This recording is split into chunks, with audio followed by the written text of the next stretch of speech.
Hey, beautiful souls, welcome to Soul Alchemy by Shraddha. If you're here, it's not by accident.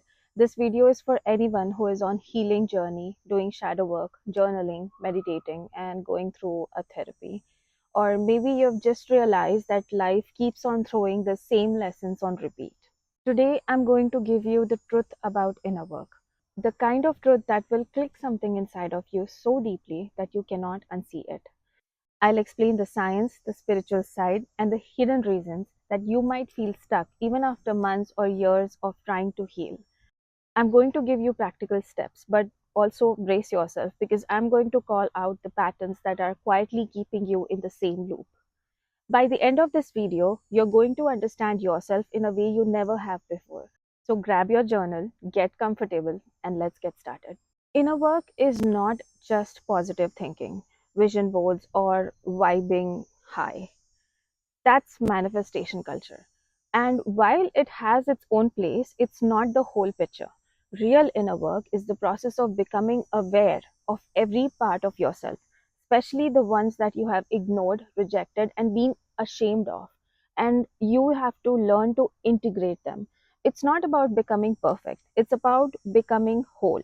Integration means you don't just know your patterns, you can feel them in your body, catch them in the moment, and choose differently every time life gives you an opportunity.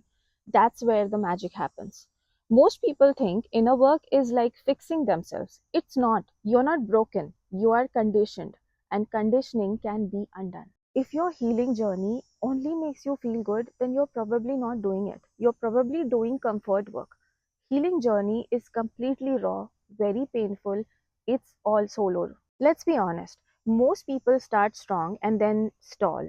Do you know the reasons why? There are three main reasons. The first is awareness without action. You know your wounds, you can explain your trauma to anyone, but you don't change your behavior. That's like reading a gym manual and expecting abs. Second, over identifying with pain. You start to see yourself as a healing or traumatized, and that becomes your whole identity. Third, chasing the next fix.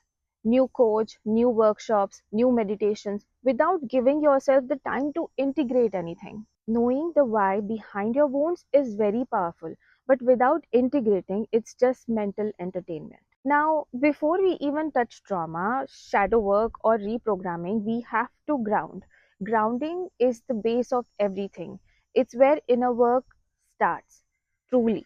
If you are not grounded, nothing else you do will hold. Your emotions won't settle, your thoughts will keep racing, and your energy will be all over the place. Now, if you want to know more about grounding, I have made an entire video on grounding. It explains about how to ground, why is that important, and what to do to ground yourself on daily basis. Make sure that you see the grounding video before this one, because trying to heal without grounding is like building a house on clouds.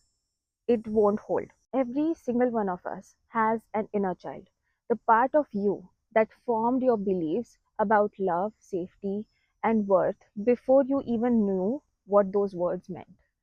By the age of 7, your nervous system has decided how safe the world is based on your early environment. And that programming runs quietly in the background for decades. The unhealed inner child shows up when you overreact, when you crave validation, and when you sabotage good things, or when you shut down completely. Inner child healing isn't about blaming your parents, it's about reparenting yourself right now. You becoming the safe adult your younger self always needed. Here's another truth: every fight between two adults is basically two wounded kids arguing in grown up bodies. When you start healing your inner child, you also start uncovering the parts of yourself you've hidden, denied, and judged. That's where the next step comes in: shadow work. This is the deep, raw work, meaning the side of you you've been afraid to face. But it's also where some of your greatest power is hiding. And that's exactly what is called shadow work. The shadow is everything about yourself you've decided is unacceptable: anger, jealousy, neediness, ambition, anything you were ashamed for. The problem is, whatever you repress doesn't disappear. It leaks out through projection. That's when you judge someone harshly for the traits you actually have but won't admit to. Carl Jung said, until you make the unconscious conscious, it will direct your life and you will call it fate. When you own your shadow, it stops running your life in the background. When you deny it, it controls you without your consent. Now, here's what most people don't realize: your shadow doesn't just appear out of nowhere. The parts of you that you've hidden and rejected were shaped in past experiences that overwhelmed you. That's trauma, not just in your mind, but in your nervous system and your body. And until we address it, those patterns will keep replaying. That's exactly what we are going to unpack in trauma. Trauma isn't just a car accident or abuse, it's anything that overwhelmed your capacity to cope and the body remembers. Your nervous system is designed to protect you: fight, flight, freeze, or fawn. If you're stuck in any of these states, no amount of mindset work will land because your body is still in survival mode. Safety is the prerequisite for change. Healing happens when your body finally believes it's over and I'm safe now. Every thought, belief, and emotions carries a vibration. You don't attract what you want, you attract what you're willing to embody. Our chakras are not just spiritual, they are energy hubs linked to nervous system clusters and organs. Blocked chakras is what blocks the flow in your life. No one talks about the grief that comes with healing.